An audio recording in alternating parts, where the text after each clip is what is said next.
Are you selling your home? Here's 3 things you need to know before you get started. Hi everybody, I'm Jason Giroux, designated broker and owner of 410 Real Estate, a multi-million-dollar producing real estate brokerage here in Gilbert, Arizona. And today we're going to talk about 3 different things you can do to get your house ready for the market. And we're going to approach it a little bit differently. I'm not going to sit here and tell you to sweep the floors and to upgrade your cabinets and things like that. There's plenty of videos to talk about that.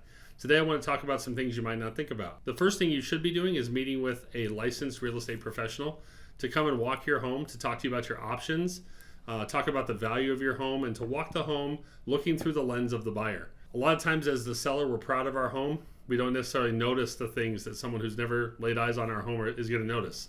So having a professional come into your home and walk through it with you and say, hey, that doesn't look right, or this needs to be touched up, or you need to remove that photo there, can really be helpful, and you don't spin your wheels doing a bunch of stuff that you think needs to be done, but that a buyer may or may not care about. Second step, don't rely on web values.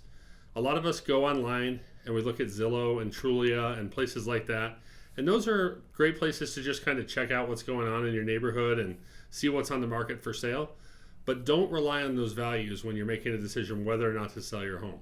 This is again why meeting with that professional is so important, because you're going to look at what Zillow has to say and you're going to think, man, I could sell my house for $1 million, when the market may really only be able to get 900 or 925 for it. So you really want to make sure the values are right. Only use Zillow and Trulia and places like that as kind of a benchmark, something to look at maybe month to month and see how your home is doing. The third item I want to talk to you about today, always think fresh, think clean, and think current. Those are the things when you're putting your home together, what you should be focused on for when a buyer comes looking. The home should feel fresh when you walk in. It should be clean. Carpet should be freshly clean. The tile and grout should be freshly clean. It should just smell and feel good when you walk in. Avoid things like those Glade plugins. People just automatically look and say, man, what's that trying to cover up?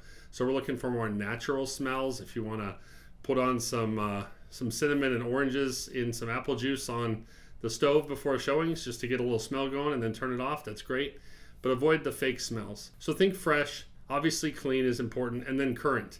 You want to look at your light fixtures, you want to look at your cabinet colors and designs, you want to look at the types of carpet you have, and then even when it comes to staging the home with your furniture, try and remove those items of furniture that may be more dated and may be distracting to a buyer that's walking through the house. Every buyer is going to come into your house and they're going to want to make a list of things that they're going to have to do when they move in before they can get there. What we want to make that list is as small as we possibly can. So look at things like removing those personal photos, removing outdated pieces of furniture, and then just opening up as much space as you possibly can. Leaving things like your blinds open and your lights on during showings, your lights on for photographs, should be a no-brainer, but you'd be surprised how many MLS photos we see that are dark. So just make sure the house is as bright, fresh, and clean as possible. So those are 3 things that you can do to get your home sold. Not just can do, but I think must do if you want to get top dollar and as quick as you possibly can. Thanks again for watching, and see you on the next video.